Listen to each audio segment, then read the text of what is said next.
Buenos días, amiga Caterina. Vamos a dar inicio a esta clase, la cual pues la tenía con una cantidad de expectativas, tomando en cuenta pues de que tengo 15 participantes, pensaba tener un auditorio completo.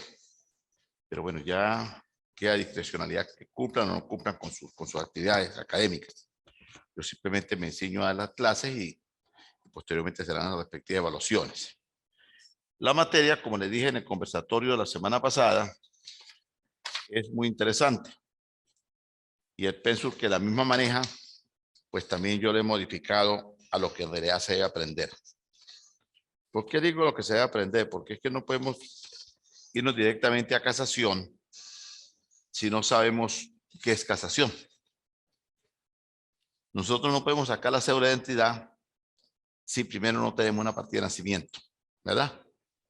Y no podemos sacar la cédula de identidad si no tenemos después una edad establecida por un ordenamiento jurídico de qué edad podemos obtener la cédula de identidad. Y así sucesivamente todo va a través del perfeccionamiento. Doctor, disculpe, se le escucha mal. Ahora sí me escucha bien. ¿Aló? ¿Aló? ¿Aló? Sí, ahora sí se le escucha mejor, Bueno, doctor. que no puedo darle una clase de casación si no comenzamos a fraguar una cantidad de conocimientos de casación. Eso es tan igual como querer sacar uno la cédula de identidad recién nacido, uno tiene que sacar primero la partida de nacimiento para posteriormente sacar la cédula de identidad en el lapso establecido de acuerdo al ordenamiento jurídico que permita que un ciudadano con su respectiva partida de nacimiento pueda obtener la cédula de identidad. Entonces eso tiene unos lapsos. La casación es una materia muy bonita, pero la casación se va aprendiendo a medida que se va ejerciendo. Existen unos limitantes para poder ejercer la casación. ¿Cuáles son? El Tribunal Supremo de Justicia exige que por lo menos se debe tener cierta cantidad de años del ejercicio para poder ir a hacer la casación a cualquier sala. De igual manera, cuando no se tiene el tiempo establecido de graduado o de profesor universitario, que buena relación con la materia del derecho, pues entonces se busca por lo regular a personas que se dedican, abogados que se dedican a hacer las casaciones o a los llamados famosos recursos que se dedican a esto, entonces ellos los hacen. Pero para ir a la sala de casación pues se requiere tener un lapso de tiempo de graduación y eso. Eso se lo voy a dejar a ustedes en materia para que ustedes lo comiencen a estudiar y a analizar cuándo yo puedo casar en la sala penal, en la sala constitucional y así sucesivamente. Ir a la Corte de Apelaciones si no requiere la antigüedad. ¿Por qué? Porque las Cortes de Apelaciones permiten ir directamente cuando uno tiene algún caso. Yo quería darle a ustedes, y les voy a dar la casación de la siguiente manera. El primer tema que vamos a tocar hoy va a ser historia de la casación, bases constitucionales y la sala de casación penal. ¿Me escucha bien, verdad, Caterina? Bueno, entonces dicho esto, le voy a comentar algo. ¿Escuchas perfecto? Te voy a comentar algo. La casación tiene un proceso y está establecido en su libro cuarto del Código Orgánico Procesal Penal, desde el artículo 451 y cuando llegamos al artículo 455 hay algo que se llama revisión. No vayan a confundirse con los apuntes que me van a enviar por la plataforma de esta asignatura. No me vayan a tocar lo que son artículos, lo que es casación, no. Esta clase van a mandar única y exclusivamente lo que tiene que ver con la historia de la casación. La casación comienza con una cantidad de recursos o denominados remedios procesales. El jurisconsulto Eri Pérez Sarmiento, fallecido recientemente, siempre manejaba la palabra de remedios procesales. Esa palabra denominada remedios procesales no es más nada sino los famosos recursos, los cuales, sabiéndolos interponer en su momento adecuado, forman parte de lo que llamamos las técnicas del proceso penal. Y de igual manera de las estrategias del proceso penal. Toda persona que se dedique al proceso penal debe saber distinguir lo que son estrategias y lo que son técnicas para que sea exitoso en su desarrollo como profesional. De igual manera, debe saber manejar los recursos o los famosos remedios procesales. Yo me voy a dejar un poquito del tema y les voy a poner un ejemplo. Los animales utilizan un remedio procesal, que es un remedio para su vida, que es como ellos se purgan. Los animales consumen hierbas para ellos purgarse. Nosotros los seres humanos también nos mandan algunos medicamentos que nos sirven también para purga de nuestro organismo. Y nos mandan muchas veces una cantidad de vitaminas y una cantidad de cuestiones que permiten tener un estado de salud y físico en perfectas condiciones. El proceso es igual. El proceso también tiene una cantidad de normas allí que están establecidas y que nos sirve a nosotros para en determinado momento poder acudir al juez de la causa y explicarle por qué no estamos de acuerdo con determinadas cosas. ¿Qué sucede con esto? Esos recursos o esos remedios procesales deben de ponerse en práctica desde el momento en que la persona es detenida y es presentada directamente al juez de control. Allí por lo regular se estila dejar a la persona detenida, simplemente tomando en cuenta lo que dice el fiscal, que muchas veces no dice nada, sino solamente se ciñe por la acta policial que han levantado los funcionarios policiales, y ellos han tipificado el delito y han anexado una cantidad de delitos allí, y el fiscal simplemente le da luz verde y lo presenta al juez de control. Pero allí pueden suceder se pueden conseguir algunas medidas menos gravosas, y digo menos gravosas que sean menos fuertes que la privativa de libertad, ya que la privativa de libertad está en un derecho internacional, y es el derecho a la libertad que está suscrito por tratados internacionales por el gobierno venezolano, que data desde 1940 y tanto. Entonces, eso permite que todo ser humano sea juzgado en libertad. Y esa es la función del juez del control, garantizar las garantías procesales que están establecidas en nuestra Carta Magna que se denomina Constitución. Si usted se pone a analizar lo que yo le estoy diciendo, nos estamos alejando de la casación y nos estamos yendo a la Constitución, ¿verdad? ¿Por qué? Porque la Constitución nos permite hacer una cantidad de actos que van regulando el debido proceso de nuestro detenido. Si existe una detención por demás exabrupta, pues también hay un recurso que se puede implementar de inmediato que se llama el habeas corpus, que también lo vamos a explicar posteriormente a ustedes. Ese habeas corpus data de hace muchísimos años y eso tuvo su nacimiento por en Inglaterra. Perdón, en el año de 1600 y tanto. Pero eso poco a poco les voy tocando para que no se vayan ustedes a enredar con el tema. Entonces, cuando hablamos de la norma constitucional, que es la que regula el debido proceso, y nos vamos directamente a lo que es la casación, podemos decir que la casación se denominaba y se denomina como un remedio procesal, que es la que garantiza que el éxito de la defensa sea total. Piero Calamandré dice: la investigación sobre el desarrollo histórico de la casación es una de las más provechosas y apasionantes que puede realizar en el campo de las instituciones judiciales. Es apasionante, ¿por qué? Porque si usted sabe manejar los recursos o los remedios procesales, pues usted es exitosa o ustedes son exitosos. Digo usted porque es la única que hoy está en la clase. De 15 alumnos, pues hoy me faltaron 14. Solamente tengo uno que tuvo la gentileza de llamar para decirme que no puede estar hoy en la clase. Solamente uno, los demás, pues, brillan por su ausencia. Pero bueno, cada quien con su cuestión. A mí sí me llama bastante la atención que una cátedra como es la casación, que es que también les voy a explicar poco a poco sobre los lapsos, el fiel cumplimiento de las normas, el momento exacto de estar en presencia de interponer el recurso y todas esas cuestiones, porque eso es por lapsos, ¿no? Esos son días tanto para tantos días esto, para tantos días aquello, se cumplan. Y entonces yo no veo cómo unas personas que están estudiando una asignatura tan importante que tiene que ver con laxo y con tiempos no asista a clase. Es bastante controversial, ¿no? Pero bueno, cada quien. Sí les digo una cosa, yo soy muy exigente en mis trabajos que me deben de enviar y en la presencia en la plataforma.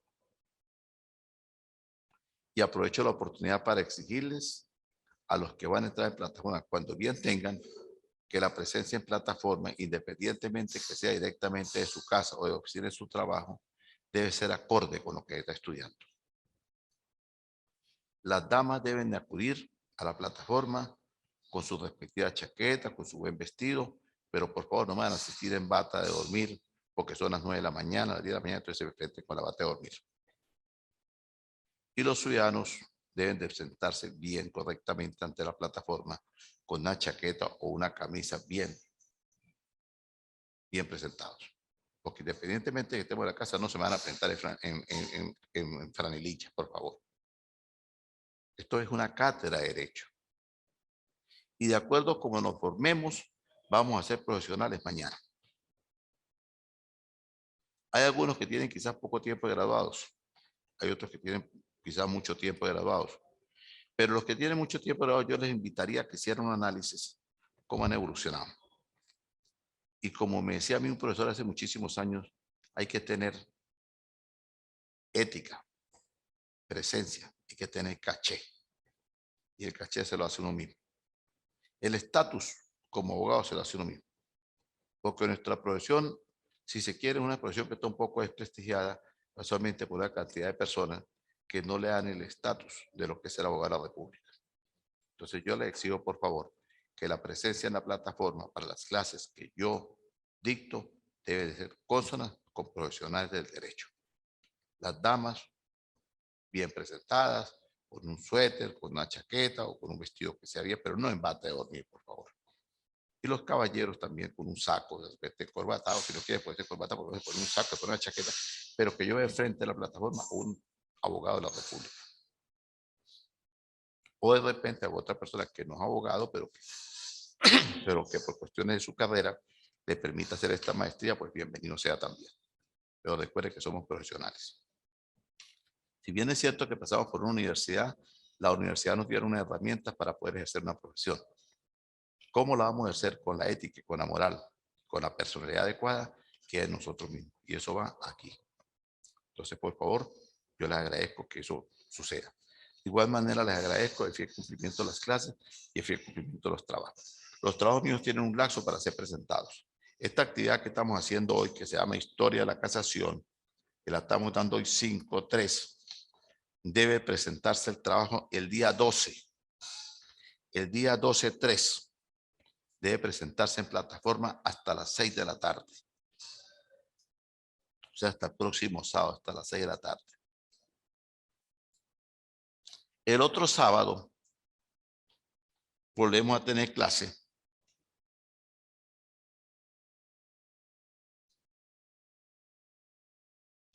Y vamos a hablar en la próxima clase sobre los tipos de recursos para poder profundizar en la casación. Hoy no vamos a hablar de recursos ninguno, solamente estoy haciendo un pequeño bosqueo. Vamos a hablar de la historia de la casación. Entonces, dicho esto, ya saben, lo de esta actividad, que es solamente la historia de la casación, debe hacerse a partir del día de hoy hasta el día sábado 12 a las 6 de la tarde de esta plataforma. Quien no lo presente, lamentablemente no tendrá nota. Dicho esto, cuando comencé hablando de la casación, pues tengo que decirle que según los estudios, se dice que la casación nace por ahí en el tiempo romano y nació en los tiempos de Justiniano. Se le denominó en aquel momento los remedios procesales. Es importante también señalar que luego de la Revolución Francesa, que fue por allá en el 1789, alumbró mediante el decreto de la Asamblea Constituyente el 27 de noviembre de 1790, lo que se consideró por primera vez que se regulaba la casación. Y la casación comienza primero con la casación civil. Es imposible olvidar los significados que tenía esto dentro del derecho romano. Giovanni Pampinini dijo en el mes de enero, que nace en el 9 de enero de 1981 y fallece el 8 de julio de 1956, dijo: Roma tuvo los legisladores que registraban en bronce para los pueblos y para los siglos las reglas de la más elevada justicia a quien puedan alcanzar y a quien mande y posea.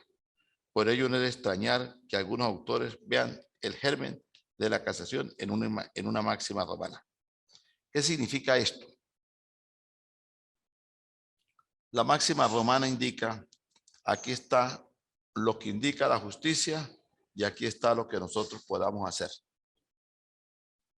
Todo acto de decisión judicial no es firme hasta que no tenga la respectiva sentencia firme. Y nadie es culpable hasta que no se demuestre lo contrario. Existe un recurso que se lo voy a explicar a ustedes, que está al final de la casación, que se denomina recurso de revisión. Ese recurso de revisión se interpone inclusive después que una persona ha cumplido una pena y ha fallecido. Se preguntarán, ¿y qué sentido tiene ese? Perdón, ¿qué sentido tiene? Pues sí tiene un sentido muy moralista, que es de limpiar la imagen de una persona que fue condenada, si se quiere, de una manera incorrecta. Y por eso allí prevalece aquello de que la justicia es ciega y quizás por su ceguedad o por otros elementos que se estudiaron y se analizaron, no tuvo un proceso adecuado, digno, o quizás por falta de un buen abogado que lo pudiera asistir. Cuando digo abogado me refiero al sexo femenino y al sexo masculino, ya que la palabra correcta es abogado. Entonces puede ser cualquiera de los dos géneros. Entonces quizás no tuvo una buena asistencia y llegó a una consecuencia de estar penal. Hay que leer mucho para tener ciertos conocimientos de este tema. No hace aproximadamente como mes y medio, una persona, después de estar 30 años detenido en Estados Unidos por un homicidio, a través de recursos de revisiones que interpusieron sus abogados defensores, se logró demostrar que él no había matado a esa persona. Y esa persona fue puesta en libertad de inmediato. Y el Estado norteamericano le tiene que indemnizar los 30 años que esta persona permaneció bajo un arresto en un centro penitenciario. Entonces, la importancia de ese recurso de revisión.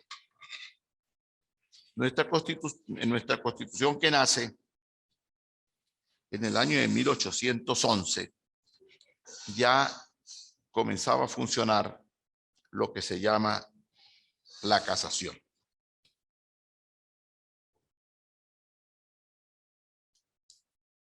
Sin embargo, volviendo a la historia, bajo la monarquía de Saboya, llevó a cabo la unificación de Italia. Hubo la ocupación de Roma. Esto se dio en el año de 1870. Para ese momento existían en Italia las cortes de casaciones ya, y estaban en Turín, Florencia, Nápoles, Palermo y Roma. Lo que ha servido de que los críticos de la casación para fundamentar sus ataques, dado que las contradicciones jurisprudenciales a que daban lugar los diversos fallos de esas cortes, hacía la finalidad de uniformarlas. Por ello, un Real Decreto del 24 de marzo de 1923 redujo esas cortes a una sola, que es la Corte de Roma. Esto es historia, ¿no? Pero deben de estudiarla. En Italia, vuelvo a repetir, existían varias salas de casación, que eran Turín, Florencia, Nápoles, Palermo y Roma. Sin embargo, en 1923, mediante un decreto que salió el 24 de marzo, todas esas cortes quedaron reducidas y quedaron solamente la Corte de Casación que funciona en Roma. Sin embargo, en Ecuador existen las salas de casación que funcionan, por supuesto, en la ciudad capital, en Quito, pero también tiene unas cortes dependiente de la sala penal, como decir en Pichincha y en otros estados. Esos son cortes que son subdependientes de la Corte Penal directamente de la capital. En nuestro país, Venezuela, solamente tenemos la Corte que radica en Caracas. Tenemos, sí, las Cortes de Apelaciones que funcionan en cada estado y que están compuestas por 3 magistrados, salvo en la ciudad capital y la ciudad de mayor población.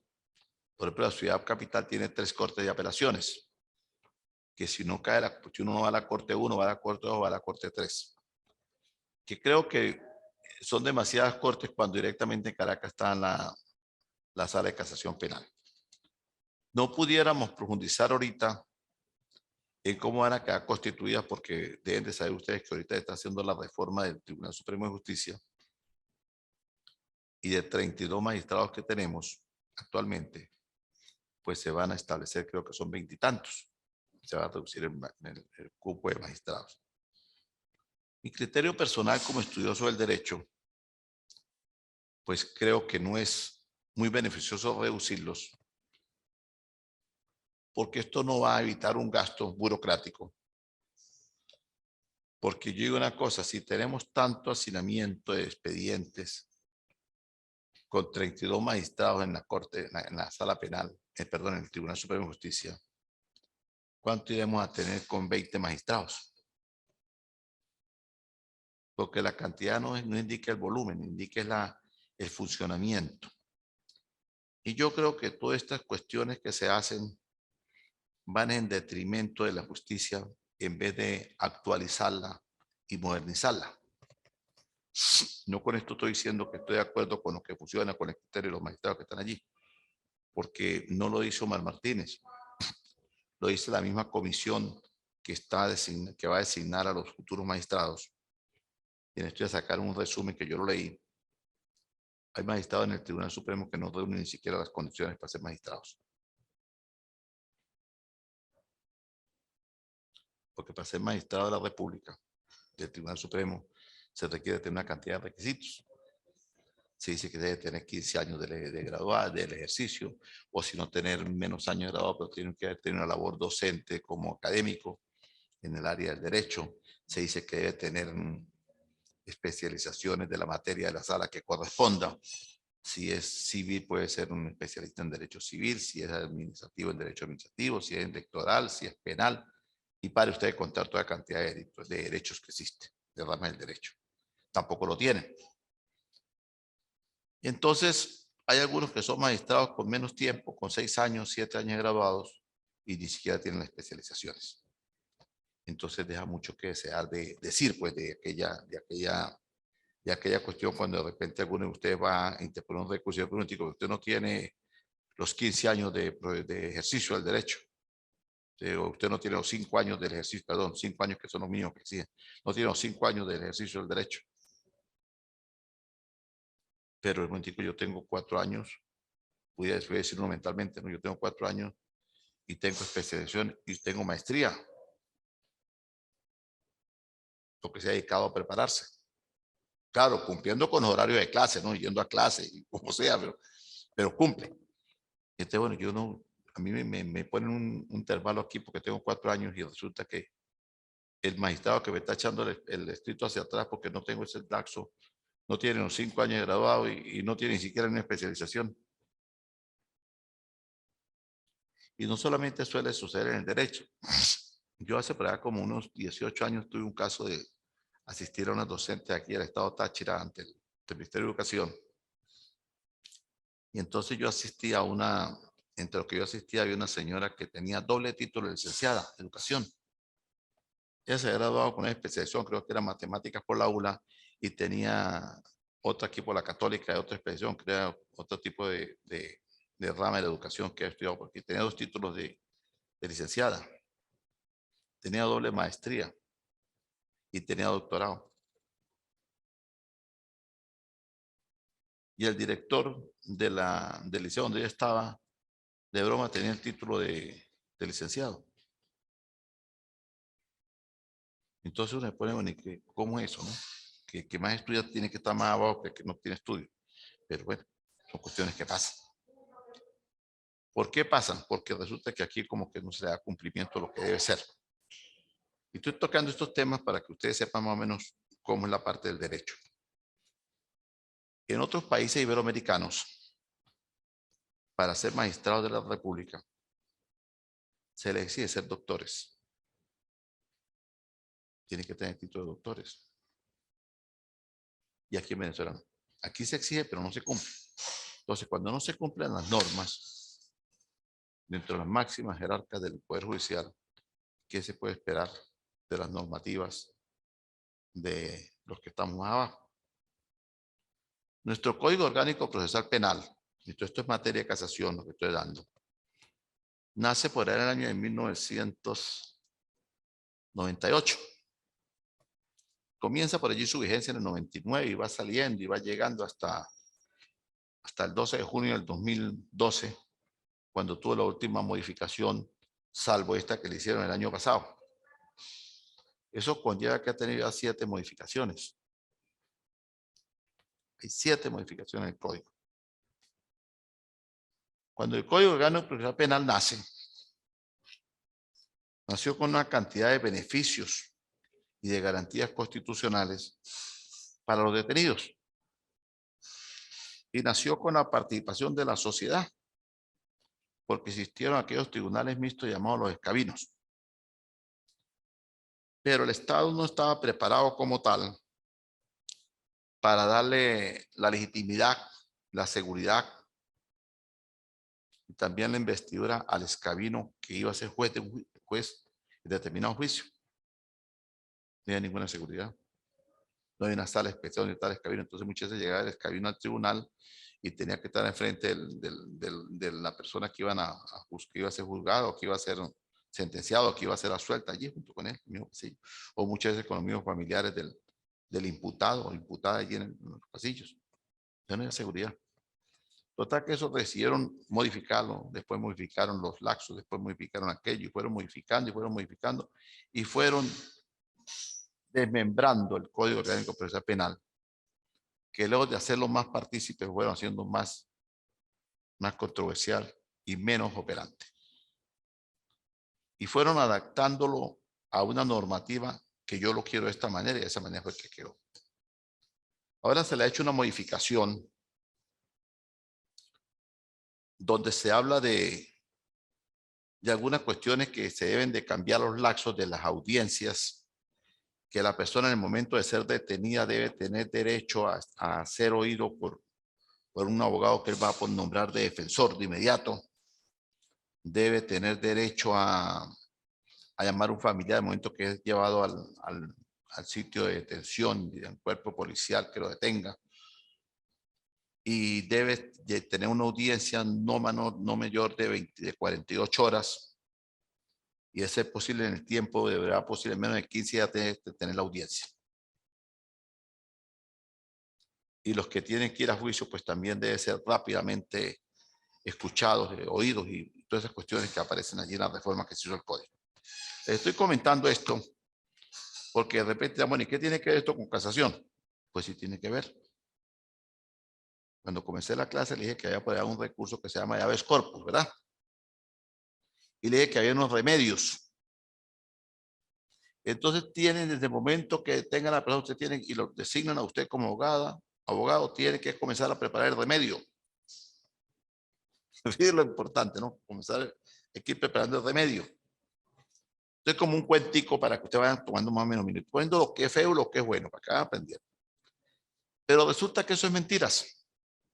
Entonces, esa reforma que se hizo, se le quiso dar o se le quiere dar como la figura de que se respetan los derechos humanos. Pero eso no es así. ¿Por qué? Porque la persona es detenida y llevada al cuerpo policial y va a cualquiera de ustedes a presentarse allí. Mira, a mí me mandó la mamá de fulano de tal, de Pedro Pérez, yo vengo a defenderlo. ¿Usted quién es? Primero el funcionario casi le pega 3 gritos. ¿Usted quién es? Mire, yo soy la doctora o el doctor fulano de tal, vengo a asistir a joven que está aquí detenido. Hoy no puede ver usted hoy, pero no, hoy no lo puede ver. El comisario no está. Y el comisario es el que autoriza. Venga otro día. Ya hay una violación de la norma constitucional aquí. Ya hay una violación de la norma. Y eso sucede siempre. Y eso lo cambiaron y lo modificaron en este libro que se llama el Código Orgánico Procesal Penal el año pasado. Y eso es mentira porque eso no lo están cumpliendo. Llega el día de la audiencia a las 48 horas y la persona no aparece. No aparece porque resulta que en el cuerpo de seguridad cualquiera que sea, no hay gasolina, no hay batería, no está el funcionario de guardia para llevarlo, o el funcionario de guardia está molesto, no quiere trasladarlo. ¿Y qué va a hacer el abogado? Primero que todo tiene que montarse, y perdónenme el vocablo, a ver cómo consigue ese nombramiento. Si no lo dejan, mire, aquí está el nombramiento, páselo para que me lo firme, pues. Y ya tiene que ir preparando los remedios procesales. Que pasaron 8 días y el tipo no lo llevan o la muchacha no la llevan al tribunal.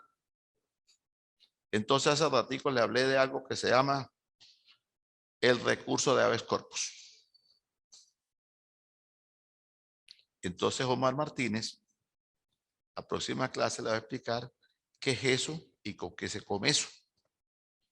Para que entonces puedan de inmediato introducir un habeas corpus, que es aquel que se introduce cuando una persona está detenida y no se sabe por qué motivo.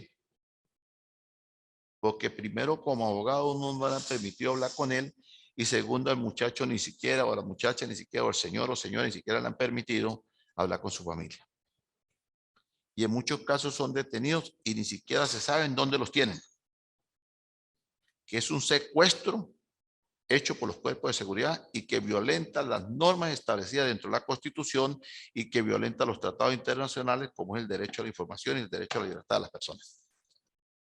Porque si yo retengo a una persona en contra de su voluntad en mi casa o en algún sitio, yo estoy cometiendo un delito de secuestro. Y eso ahora lo denominan secuestro expreso. Ustedes lo han escuchado por ahí, ¿no? Ah, pero los cuerpos de seguridad del Estado como tal me detienen a una persona, la tienen, no sé ni dónde lo tienen, y pasan 15 días, 8 días, la persona no aparece. ¿Eso qué es? ¿Lo están paseando? ¿Lo tienen en un hotel? No, es un secuestro, es una privación legítima de libertad. Entonces, ¿qué hace el abogado o la abogada cuando tiene el nombramiento o la familia lo está nombrando? Inmediatamente, si no aparece la persona, el familiar tiene el derecho, la mamá, el papá o la esposa, que es la que cubre. Si el hombre es casado o bien concubinato, le corresponde a la concubina designar inmediatamente un abogado. O si no, a los padres de la persona detenida, para que él haga garantizar los derechos de esa persona que está desaparecida. E interpone inmediatamente un recurso.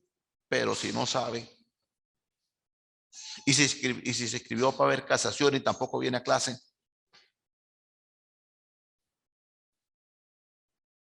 entonces, ¿qué va a hacer? Se cruza de brazos allá y llega y le dice a la persona, mire, doctor, doctora, ¿qué está haciendo? No, pues el muchacho no aparece. Bueno, doctor, pero usted está cobrando una plata, pero ¿qué va a hacer? No, pues vamos a esperar si aparece. Yo voy para el PTJ, me dicen que no está, voy para el DJ, me dicen que no está, voy para el CEVIC, que no está, voy a los bomberos, me dicen que no está, ya fui a la escuela de scouts, tampoco está. Y comienza a buscarlo por todos lados, el muchacho no aparece, la muchacha no aparece, la persona. Y él, con su cara bien lavada, mire, ¿será que usted me puede abonar otra platica? Porque estoy caminando mucho y estoy gastando gasolina. Sí, pero ¿qué está haciendo? Entonces hay que estudiar casación y hay que aprender primero por abajo para después llegar arriba. Entonces no se van ustedes equivocar con Omar Martínez, que es que yo la primera clase, casación, ya son técnicos en casación. No, vamos a empezar por abajo. Entonces fíjate cómo hemos ido desmembrando la hoja y hemos tocado algunos recursitos allí que tienen la buena fe de irlos planteando. Entonces, Eso es mentiras de lo que está haciendo y de lo que se estableció últimamente en la reforma que se hizo. Que el detenido no quiso admitir los hechos en la audiencia y lo mandaron para juicio. Y según el COI hay que traerlo rápido, porque en menos de 3 meses hay que hacerla, si se queda preso, si se queda en libertad o si cuánto va a ser la pena, eso hay que hacer. Entonces, ese detenido no lo traen los tribunales. Primero, porque muchas veces ni se sabe dónde está preso. Porque cuando lo detuvieron y cuando tuvo la audiencia preliminar, el ciudadano juez de control le ordenó el sitio de reclusión, el centro penitenciario de Santana. Supone que está allá. Y mandaron el expediente para juicio. En juicio hicieron la distribución y cayó en el tribunal tal, porque hay 5 tribunales de juicio que San Cristóbal, para hablar específicamente del Táchira. Y la juez del tribunal X, pues ordena que se va a aperturar el juicio y tal, hace todo, le notifica al abogado defensor y se establece el juicio para el día jueves. Y el día martes o el día miércoles o el día lunes mandan pagar la boleta para que lo traslade. Y resulta que el detenido no está allá. ¿Por qué no está? Porque una noche cualquiera, o una madrugada cualquiera, o cualquier día, el director del centro, no sé qué le pasó, y dijo, 1, 2, 3, 4, 5, se montan en el autobús y se van para allá. ¿Así? Agarren sus perolitos, metan una bolsa ahí y para allá, mijo. O se van para Fénix, que queda en Barquisimeto, Urabana, o se van para Carabobo, para algún lado los manda. Y resulta que el juez no sabe ni dónde están. Y comienza otro nombre que se le da vulgarmente, que es bregar, para no dar el nombre exactamente, dónde está el detenido. Entonces, allí se va violentando el debido proceso. Y cuando hay 2 o 3 detenidos, que eso se denomina causa, en un solo expediente, resulta que tenemos los 2 que están aquí en Santana, pero el otro está en El Dorado. Ese que está en El Dorado va a ser muy difícil poderlo traer. Entonces, ¿qué se haría? Se haría de la siguiente manera. Ese muchacho o esa persona, ya sea de sexo femenino o sexo masculino, pues se pudiera traer al juicio por vía internet. Pero también carecemos de eso. Porque resulta que las computadoras de los tribunales muchas veces no funcionan. Muchas veces no tienen ni siquiera toner para poder imprimir y una cantidad de cosas que ni siquiera hay ni hojas de oficio. Entonces uno tiene que dar hasta las hojas para poder hacer las actas allá. Y cuando usted va a los tribunales, usted ve en el letrero grande y se le agradece colaborar con hojas de oficio. Entonces ahí hay también que saber trabajar. Le corresponde al abogado defensor solicitar la división de esa causa para no perjudicar a uno y dar comienzo al proceso. Y así sucesivamente uno tiene comenzando a depurar y a depurar y a depurar las cosas para que ellas puedan tener un feliz término en el proceso. Volviendo a la historia, hablaremos de la casación en Francia.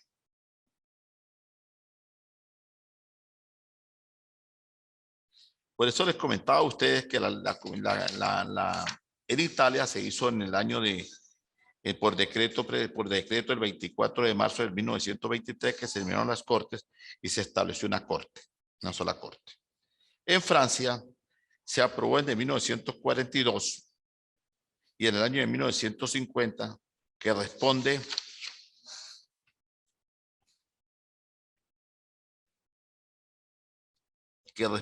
a lo que era la casación italiana y la casación francesa. La historia en Venezuela. El Tribunal Supremo de Justicia tiene su creación desde la creación de la Corte Suprema de Justicia. La Corte Suprema de Justicia fue creada bajo la Constitución de 1811. Por eso se llamaba Tribunal Supremo de Justicia y se denominaba la Corte de Justicia. Nació en el año de 1811 con la Constitución, valga la redundancia, de 1811. Dicho esto, que nace en la Constitución de 1811, después posteriormente podemos decir que esta Poder Judicial de Confederaciones fue presidida por el doctor Francisco Espejo. Fue el primer presidente que tuvo la sala de penal de los tribunales subalternos y juzgados inferiores que en el Congreso estableció el territorio de la Unión. Antiguamente, nosotros tenemos muchos vicios con nuestra creación de los tribunales.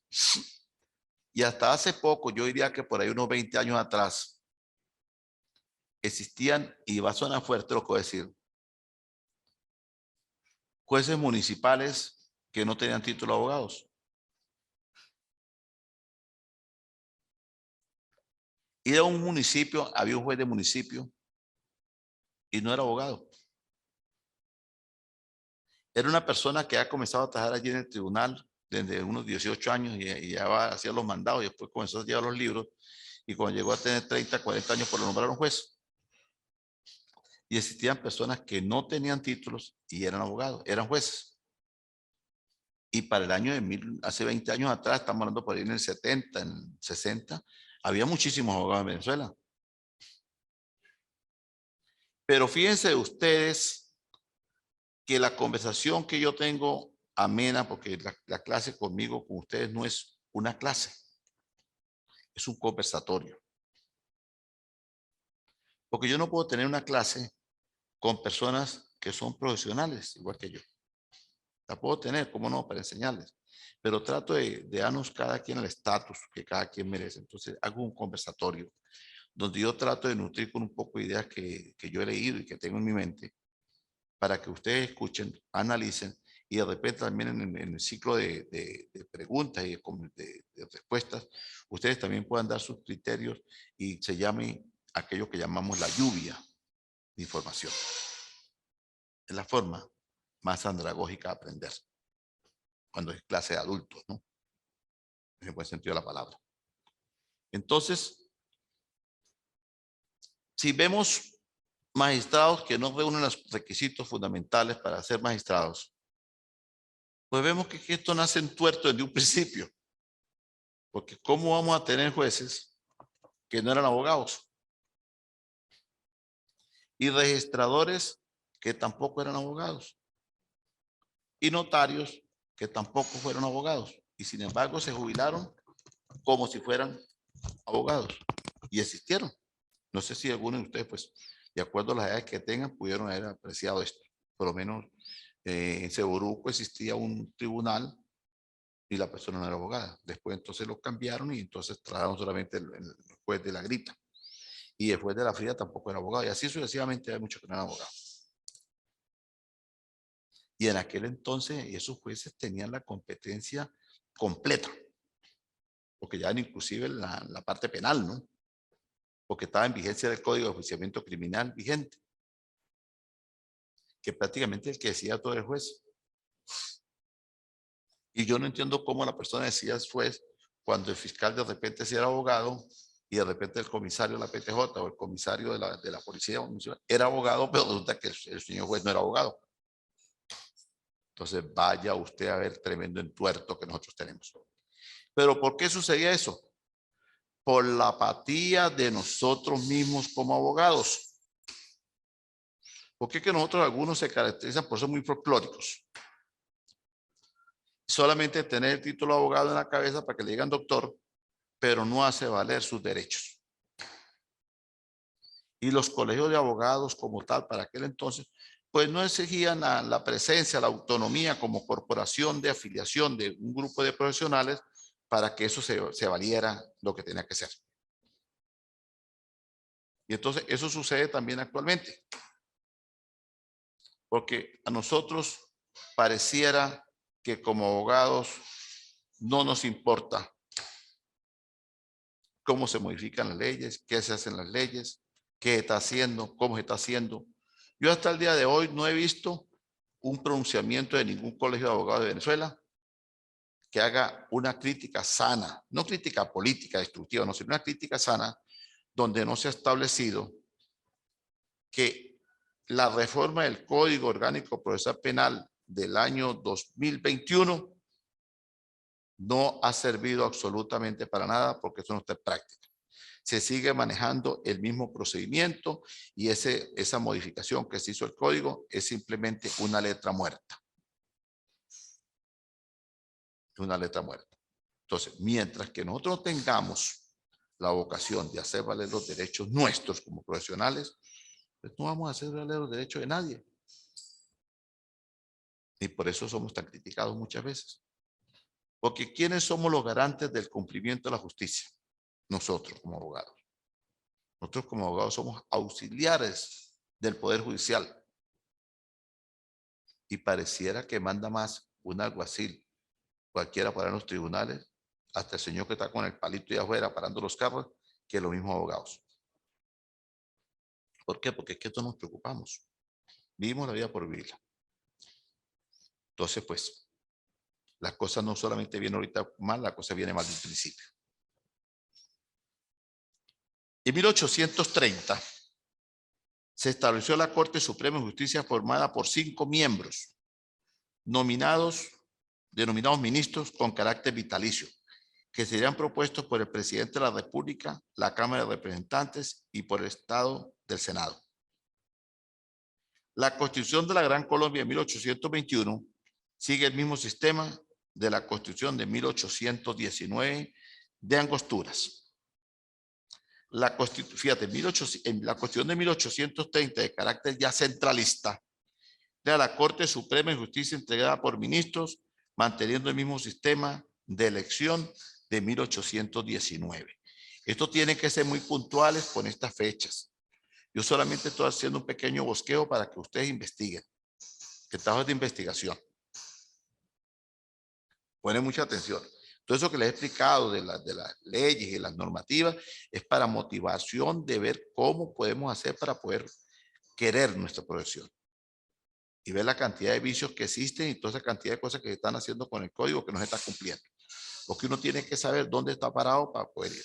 Si a mí me invitan para una fiesta, yo tengo que indagar dónde va a ser la fiesta y cómo va a ser la fiesta y para yo ver cómo ir vestido. Porque si la fiesta es una manga de coleo, pues me pongo un jean, me pongo una bota, me pongo una franela y de repente un sombrero. Pero si la fiesta es en el salón tal, es con etiqueta. Tengo que poner pantoflo y corbata. Y si no tengo, pues no voy para allá. Porque para ir de mamarracho a hacer el ridículo, no voy para esa fiesta. Entonces, así es el derecho. Si yo tengo la capacidad para poder defender a alguien, yo debería hacerlo. Si no tengo la capacidad para no defender a nadie, pues entonces yo me pongo a hacer algo que es más práctico. ¿Qué pasa? Me pongo a hacer documento de 20 vehículos y trabajo para una notaría. Me paro para ir a la puerta de la notaría. Yo hago documento de vehículos, traspasos. Pues no se hace más nada. Pero ¿para qué voy a coger yo una defensa de una persona que está detenida por homicidio, por droga, por X delito, cuando yo no conozco eso? Así debe ser el comportamiento de la persona dentro de las normas de la sociedad, ¿no?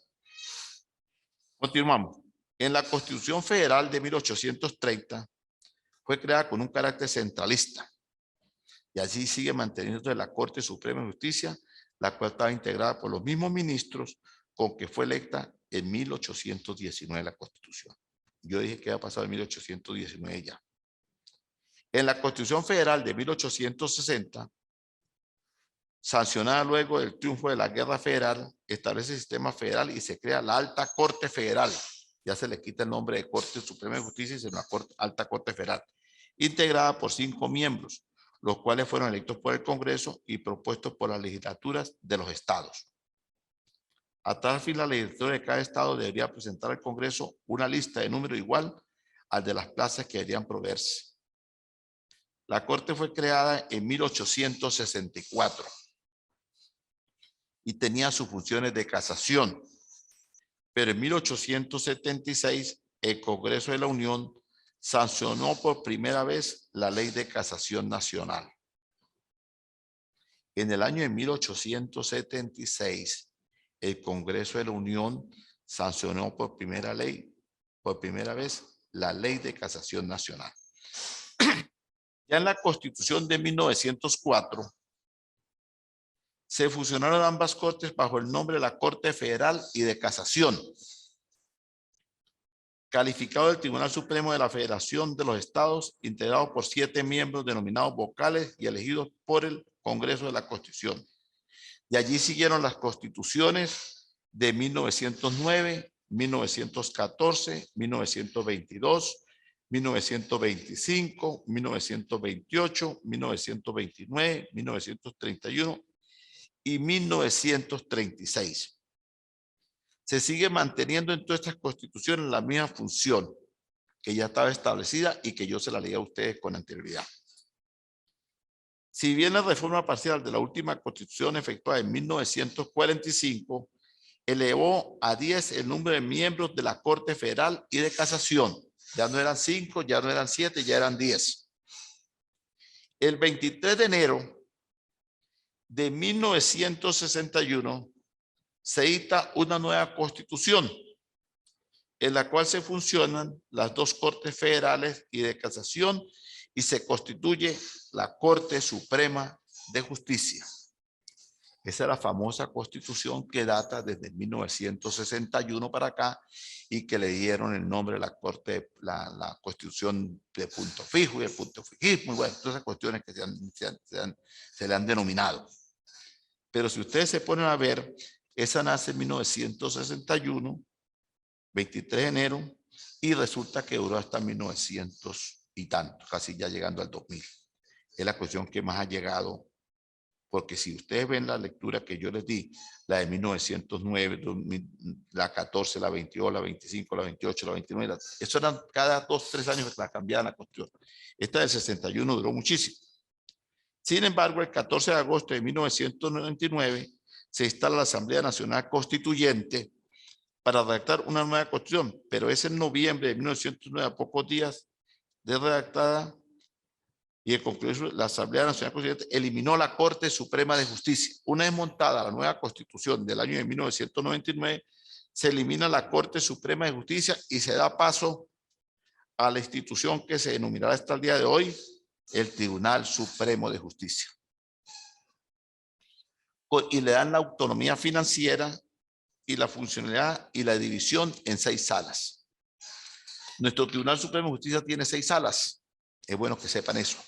Pero tiene una 7ª sala, que es la sala plena, que cuando se reúnen todos los magistrados, esa es la 7ª sala. A su vez, cada sala puede en determinado momento instalar una sala auxiliar.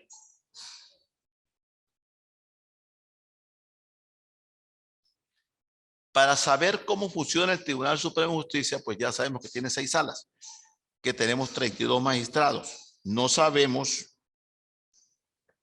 las salas están constituidas de la siguiente manera: sala constitucional, sala político-administrativa, sala electoral, sala de casación civil, sala de casación social y sala de casación penal.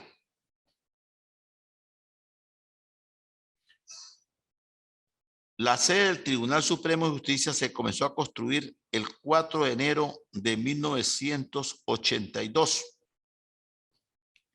y se concluyó el 5 en el mes de octubre de 1987. Hacer ese majestuoso edificio se llevaron 5 años, de 1982 a 1987. El monumento recinto tiene un área de 31.600 metros, cuya estructura está sólida y con una arquitectura moderna. Está situada justamente al final de la avenida Baral. Es bueno que tomen nota porque hay muchos que ni siquiera saben dónde está el Tribunal Supremo de Justicia. De golpe le preguntan no, que uno está el Tribunal Supremo, creen que está en Guadualito. Y el Tribunal Supremo de Justicia, no crea, hay abogados que no saben ni siquiera dónde está el Tribunal Supremo de Justicia. Entonces está al final de la avenida Baral. El diseño contemporáneo fue ejecutado en concreto y cuenta con todos los servicios de una obra de gran magnitud. Cuando ustedes van al Tribunal Supremo de Justicia y van a las salas, él está dividido por unos ascensores y uno llega directamente a la sala y aquello es majestuoso. Cuando yo fui últimamente el año pasado, la fotocopia en la sala de Suprema Justicia cuesta una locha. Actualmente acá cuesta muchísimo dinero, pero el Tribunal Supremo de Justicia tiene todas las condiciones para poder ejercer como debe ser, como un Tribunal Supremo de Justicia.